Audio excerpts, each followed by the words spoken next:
तो बच्चों स्वागत है आपके अपने YouTube चैनल सक्सेस फंडा पर। बच्चों हम पहले डिस्कस कर चुके हैं ट्रायंगल यानी त्रिभुज के कुछ क्वेश्चन के बारे में, जिसमें से हमने आपको कुछ वेरी इंपॉर्टेंट क्वेश्चन कराए थे, एक थ्योरम कराई थी जो लास्ट ईयर भी आपके एक लॉन्ग क्वेश्चन में आई थी।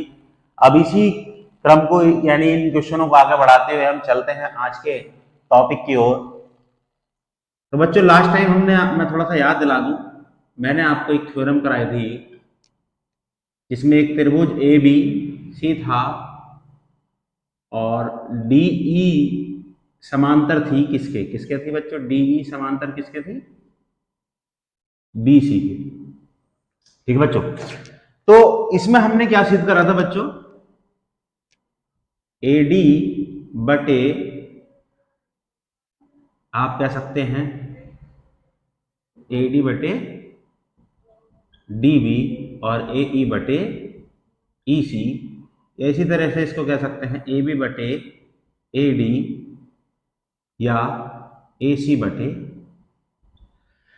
ए ई। तो बच्चों अगर आपको एक चीज पता ही होगी, ये हमारी अगर दो भुजाएं समांतर है तो हमारे ये दोनों कोण भी क्या होंगे? बराबर होंगे। और इसी प्रकार से सी और ई भी क्या होंगे? बराबर। और अगर मैं इन दो त्रिभुजों को बच्चों थोड़ा अलग करके लिख दूं, इस टाइप से समझिए आप,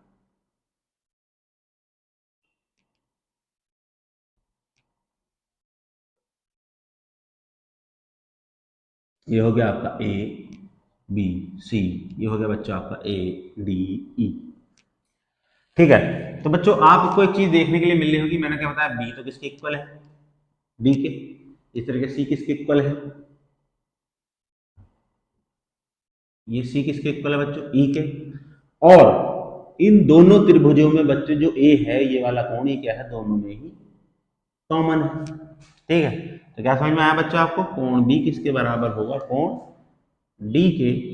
और कोण सी किसके बराबर है? अगर कोण ई के और कोण ए क्या है? दोनों में उभयनिष्ठ है। तो आपको एक चीज पता चल गई कि इस प्रकार के क्वेश्चन, मतलब इस क्वेश्चन में क्या है? तीनों कोण क्या है? त्रिभुज के बराबर है, एक दूसरे त्रिभुज के। तीनों कोण इस त्रिभुज के इस दूसरे त्रिभुज के तीनों कोणों के क्या है? बराबर। ठीक है, तो हमने इसमें क्या लगाया था? मैंने ये क्वेश्चन इस त्रिभुज को दो हिस्सों में ऐसे करके लिख लिया। तो बच्चों हमने क्या करा था? हमने बताया था कि ए बी बटे ए डी, इसी तरह से ए सी बटे ए ई और बी सी बटे डी ई। अगर बच्चों किसी त्रिभुज के दो कोण बराबर है, किसी भी त्रिभुज के दो कोण बराबर है, तो वो त्रिभुज कैसा होता है बच्चों? समरूप होता है, क्योंकि उसमें ऑटोमेटिक तीसरा कोण ऑटोमेटिक बराबर हो जाएगा। मैं एक उदाहरण से आपको समझा देता हूँ।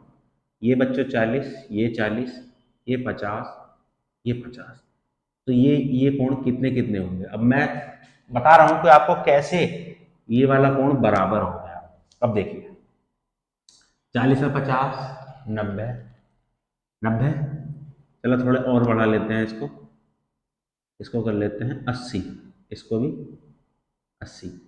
80 और 50 कितना हो गया बच्चों? 8 और 5 13, 130। आपको पता है कि त्रिभुज के, मैंने कल आपको बताया था, त्रिभुज के तीनों कोणों का योग कितना होता है? 180। अगर मैं इसमें से 130 घटा दूं तो कितना बचेगा बच्चों? 50। तो कितना आ जाएगा?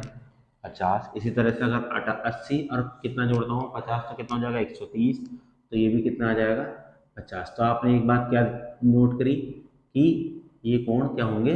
बराबर होंगे। यदि त्रिभुज के दो कोण, यदि दो त्रिभुज के दो कोण आम क्या है? बराबर है, तो तीसरा कोण भी ऑटोमेटिक बराबर हो जाएगा। तो और क्या होगा? त्रिभुज हमारा क्या हो जाएगा? समरूप हो जाएगा। ठीक है बच्चों, अगर बच्चों हमें एक कोण दे, अब मैंने आपको बताया कि यदि ये समरूप है, जैसे कि ये भी आपको देखा है समरूप है, तो कल हमने सिद्ध करके भी दिखाया था कि ए डी बटे डी बी और ए ई बटे ई सी क्या होता है? इनकी भुजाओं का अनुपात क्या होगा? बराबर होगा। अगर दो त्रिभुज समरूप हैं तो उनकी भुजाओं का अनुपात भी बराबर होंगे। लेकिन और इसमें एक चीज और बढ़ जाएगी, त्रिभुज जो होंगे ये दोनों त्रिभुज, जैसे आप पहला कर सकते हैं, इसको आप दूसरा, ये पहला और ये बच्चों दूसरा। तो इनके जो क्षेत्रफल होंगे क्या वो होंगे, इन भुजाओं के अनुपात का क्या होगा बच्चों, वो वर्ग होगा। क्योंकि इस टाइप से क्वेश्चन भी आपके एग्जाम में आते हैं और 1 नंबर में बहु विकल्प में आपको देखने के लिए आराम से मिल भी जाएंगे। अगर आपसे क्या पूछा जाए बच्चों, भुजा पूछी जाए,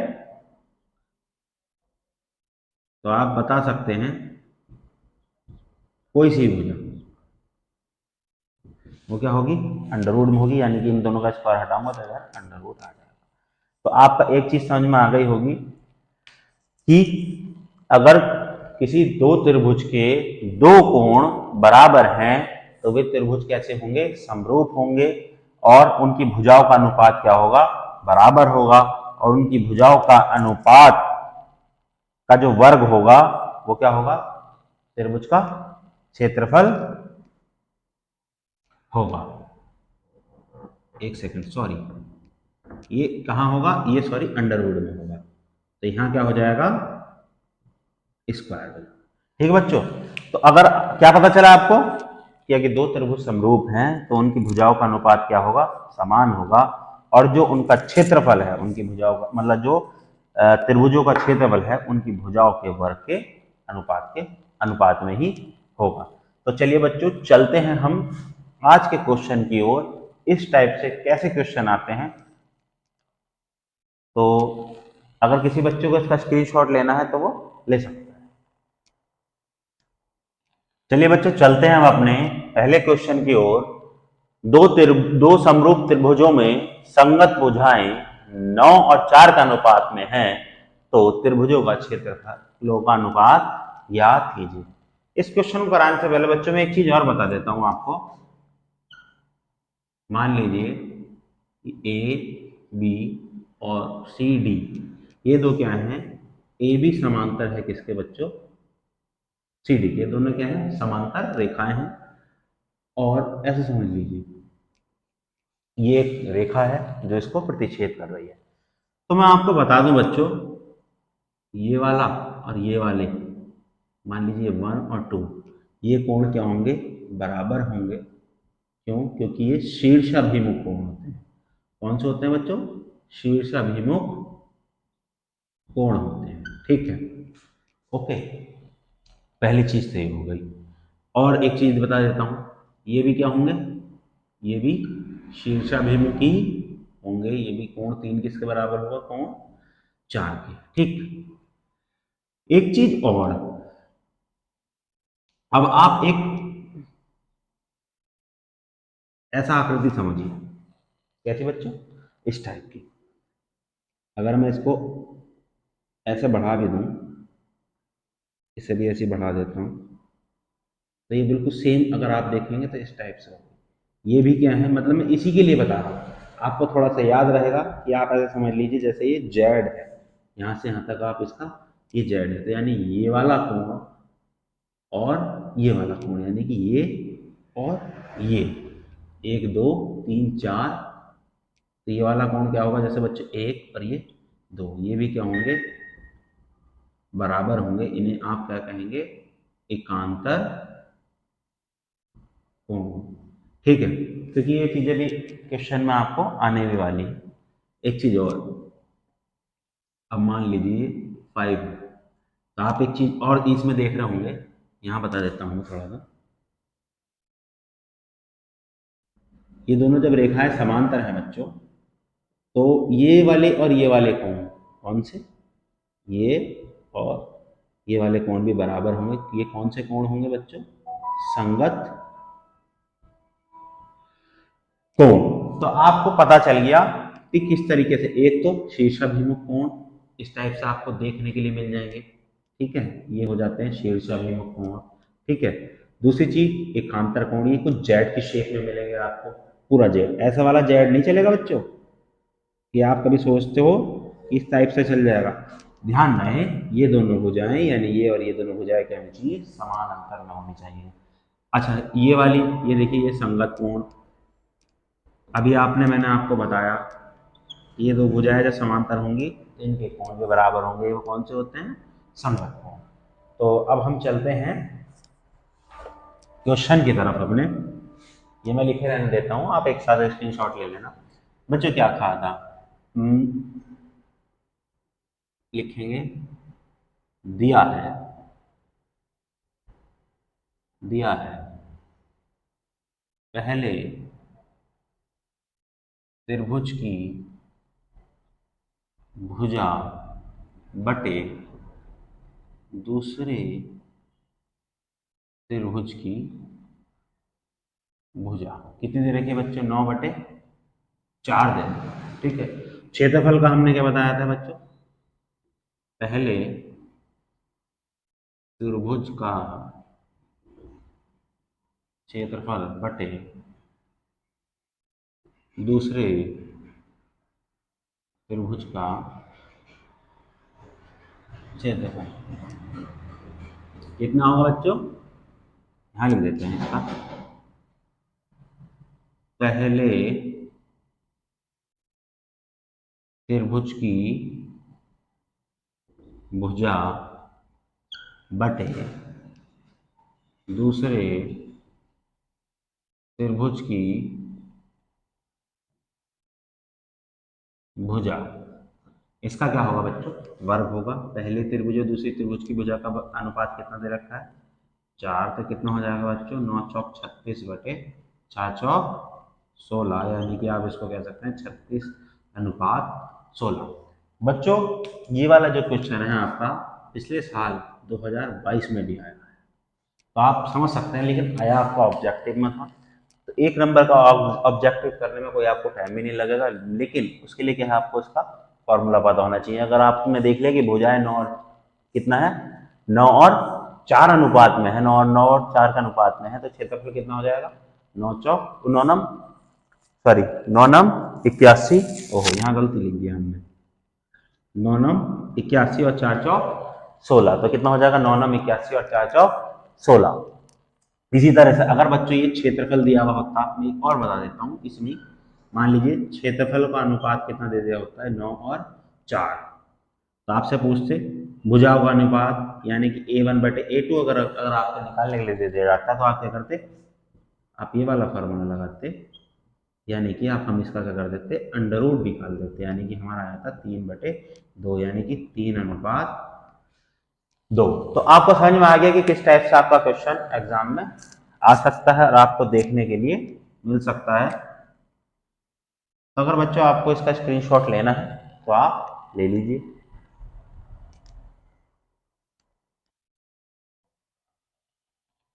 चलिए बच्चों चलते हैं अब अपने नेक्स्ट क्वेश्चन की तरफ, देखते हैं क्या कह रहा है। चित्र में AO/OC BO/OD बराबर 1/3 है, तो यदि DC बराबर 1.5 हो तो AB का मान ज्ञात कीजिए।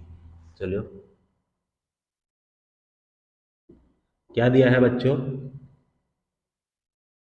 क्या दिया है, AO/OC बराबर BO/OD कितना है बच्चों, 1/3, और देखिए AO बटे कितना बच्चों, OC, यानी एक त्रिभुज ये है आपका और एक त्रिभुज ये है, इस वाली भुजा के बटे में बच्चों ये वाली भुजा, और BO इस वाली भुजा के बटे में ये वाली भुजा। तो अब देखते हैं, एक चीज आपको देखने के लिए इसमें मिल रही होगी कि ये कौन से कोण है, मैंने अभी आपको थोड़ी देर पहले बताया था कौन सा कोण है बच्चों, बिल्कुल सही, कौन से हैं, शीर्षाभिमुख, मैंने ये वाले बताए थे जो क्रॉस वाले बनते हैं अपोजिट, इनको क्या कहते हैं, शीर्षाभिमुख। तो ये कौन से हैं, BO कोण BOA बराबर है किसके बच्चों, कोण DOC। BOA बराबर किसका होगा, DOC के, कैसे कोण है बच्चों, शीर्षाभिमुख कोण, कैसे हैं बच्चों, शीर्षाभिमुख कोण। तो अब आपको एक चीज पता चल गई होगी, त्रिभुज, कौन से त्रिभुज थे बच्चों ये, OAB व त्रिभुज ODC में आपको बच्चों एक चीज पता चल गई होगी कि दो भुजाओं का अनुपात और एक कोण क्या है आपके बराबर हैं, तो ये दोनों त्रिभुज कैसे हो जाएंगे बच्चों, OAB इसके समरूप हो जाएगा त्रिभुज ODC के। जब ये समरूप हो जाएंगे तो इनकी प्रत्येक भुजा का अनुपात भी क्या होगा बच्चों, समान होगा। यानी कि आप ऐसा कह सकते हैं इस वाली भुजा ए बी बटे डी सी, इसका अनुपात किसके बराबर होगा, ए ओ बटे ओ सी और बी ओ बटे ओ डी के, यानी कि 1/3। क्यों? क्योंकि ये दोनों त्रिभुज कैसे हैं बच्चों, समरूप है। ठीक है, तो अब क्या करेंगे हम, ए बी बटे डी सी को हम किसके बराबर लिख लेंगे, 1/3 के। अच्छा बच्चों, क्वेश्चन में हमें डी सी का मान कितना दे रखा है, 1.5 तो हम क्या करेंगे, ए बी को ही रहने देंगे और इसको ले आएंगे यहाँ, पॉइंट हटाएंगे, एक जीरो बढ़ा लेंगे, 3×5 = 15, 5 को जब 10 से भाग करेंगे कितना आ जाएगा, 0.5 सेंटीमीटर। तो ये हो गया बच्चों आपका क्वेश्चन। आपने देखा कि अगर हमें इनकी प्रॉपर्टी के बारे में पता हो तो हम बहुत आसानी से इसको सॉल्व कर सकते हैं। आप लिख सकते हैं बाई, क्या क्या लगाया बच्चों इसमें, SAS, side angle side. S का मतलब है साइड, ए का मतलब हो गया एंगल और एस का मतलब हो गया साइड। इससे इस प्रॉपर्टी से क्या हो गया, ये समरूप हो गया। चलिए बच्चों, आप इसका स्क्रीनशॉट ले सकते हैं। चलिए बच्चों, चलते हैं अपने अगले क्वेश्चन की ओर। त्रिभुज एबीसी समद्विबाहु त्रिभुज है, यानी कि समद्विबाहु जिसमें दो भुजाएं बराबर हों, जिसका सी कोण क्या है, समकोण है। चलो चित्र बनाते हैं, ए बी सी। सी क्या है बच्चों, समकोण है, और ये समद्विबाहु है तो बच्चों ये दोनों भुजाएं बराबर होंगी, क्योंकि तीसरी भुजा तो बड़ी होती है समकोण त्रिभुज में, है ना। तो देखिए बच्चों, ये बच्चों आपका आया है पिछले साल 2022 में। और देखिए बच्चों, चल क्या दिया है, दिया है ए बी सी एक समद्विबाहु त्रिभुज है। इसका मतलब इसलिए क्या होगा, चूंकि तो इसलिए ए बी ए सी किसके बराबर हो जाएगा बच्चों, बी सी के। ठीक है, ओके। और क्या दिया है बच्चों, कोण सी बराबर कितना दिया है, 90 डिग्री। तो आपको पता है समकोण त्रिभुज में हम पाइथागोरस प्रमेय आप जानते ही होंगे, पाइथागोरस प्रमेय, जिसमें बच्चों कर्ण होता है, ये लंब और ये आधार। तो इसमें हम फॉर्मूला लगाएंगे, कर्ण स्क्वायर बराबर लंब स्क्वायर प्लस आधार स्क्वायर। कर्ण कितना है बच्चों, ए बी का स्क्वायर, आधार कितना है बच्चों, ए सी, और ये कितना हो गया बच्चों, बी सी। हमें क्या निकालना है, ए सी निकालना है, हमें बी सी नहीं निकालना है। तो हमें बी सी का मान कितना दे रखा है बच्चों, ए सी दे रखा है। हम यहाँ लिख लेंगे ए सी, ये मिलकर भी कितना हो गया, 2AC। तो ए बी स्क्वायर बराबर कितना हो गया बच्चों, 2AC स्क्वायर। यही हमें क्या करना था बच्चों, सिद्ध करना था। आप इसे यहाँ लिख सकते हैं प्रूव्ड। ठीक है, अब चलते हैं अपने सेकंड क्वेश्चन की ओर, कि इस टाइप से ही वो भी एक दूसरा क्वेश्चन है। देखिए, ये आपका आया 20 में और बच्चों ये आया 22 में, है ना। देखिए बच्चों, हमें क्या दिया है, दिया है AD लंब है BC पर। ठीक है, तो यानी कि ये वाला कोण भी 90 है और ये वाला कोण भी 90, यानी कि ये भी समकोण त्रिभुज और ये भी समकोण त्रिभुज। तो हम यहाँ लिखेंगे समकोण त्रिभुज, इसमें बच्चों A B B D A B. तो ये बच्चों, ये 90 के ठीक सामने वाला क्या हो गया, कर्ण। मैं फॉर्मूला लगा देता हूँ, कर्ण स्क्वायर बराबर लंब स्क्वायर प्लस आधार स्क्वायर। कर्ण कितना है बच्चों, ए बी, लंब कितना है, ये हो गया बच्चों ए डी स्क्वायर, और आधार कितना हो गया बच्चों, बी डी स्क्वायर। ये हो गया समीकरण 1। इसी तरह से बच्चों, समकोण त्रिभुज, अब की बार हमने वाला लिया था, अब की बार हम लेंगे दूसरा वाला त्रिभुज C D A B. Formula वही होगा, कर्ण स्क्वायर बराबर लंब स्क्वायर प्लस आधार स्क्वायर। कर्ण कितना होगा बच्चों, कर्ण कितना हो गया आपका, AC स्क्वायर लंब ए डी स्क्वायर लंबी वाला हो गया और आधार कितना हो गया बच्चों, सी डी स्क्वायर। ये हो गया बच्चों समीकरण 2। आपको एक चीज़ दिख रही है कि बच्चों दोनों में एक कॉमन है और हमें आंसर में A B square C D square यानी ए बी स्क्वायर और C D square A C square ये रहा और बी डी स्क्वायर लाना है, यानी हमें आंसर में ए डी स्क्वायर की जरूरत नहीं है। तो हम क्या करेंगे, ए डी स्क्वायर को हम यहाँ से भगा देंगे, चल निकल यहाँ से, है ना। चलो भाई निकलो यहाँ से, हमें जरूरत नहीं है। वो कैसे करेंगे, समीकरण 1 में से समीकरण 2 को क्या करेंगे बच्चों, घटाने पर। जब हम समीकरण 1 में से समीकरण 2 घटाएंगे तो ए बी स्क्वायर में से बच्चों ए सी स्क्वायर चला जाएगा, ए डी स्क्वायर में से ये ए डी स्क्वायर माइनस हो जाएगा और बी डी स्क्वायर में से बच्चों ये सी डी स्क्वायर माइनस हो जाएगा। ये तो ये बच्चों कट गया। अब A B square C D square घर आकर के क्या हो गया बच्चों, प्लस का ए सी स्क्वायर घर जाकर के किसका हो गया, प्लस का, और ये कितना हो गया बच्चों, बी डी स्क्वायर। आप इसे ऐसे भी लिख सकते हैं, पहले बी डी स्क्वायर लिख लीजिए, फिर ये सी स्क्वायर घर आकर के किस चीज़ का हो जाएगा, प्लस का। आपको क्या बच्चों, यही आपको सिद्ध करना था, देख लीजिए। तो बच्चों इस टाइप से आपके क्वेश्चन आते हैं एग्जाम में, कोई बड़े क्वेश्चन नहीं आते हैं। और बस आपको क्या है, कॉन्सेप्ट क्लियर होना चाहिए जिससे आप आसानी से कर सकते हैं। अगर बच्चों आपको हमारी वीडियो पसंद आई हो तो आप इसको लाइक कर सकते हैं, शेयर कर सकते हैं और ज़्यादा से ज़्यादा बच्चों तक पहुंचा सकते हैं, जिससे आपके साथ साथ और बच्चों की भी हेल्प हो जाए। तो चलिए बच्चों, मिलते हैं हम अब अगले वीडियो में आपके साथ नेक्स्ट टॉपिक में। Okay, thank you.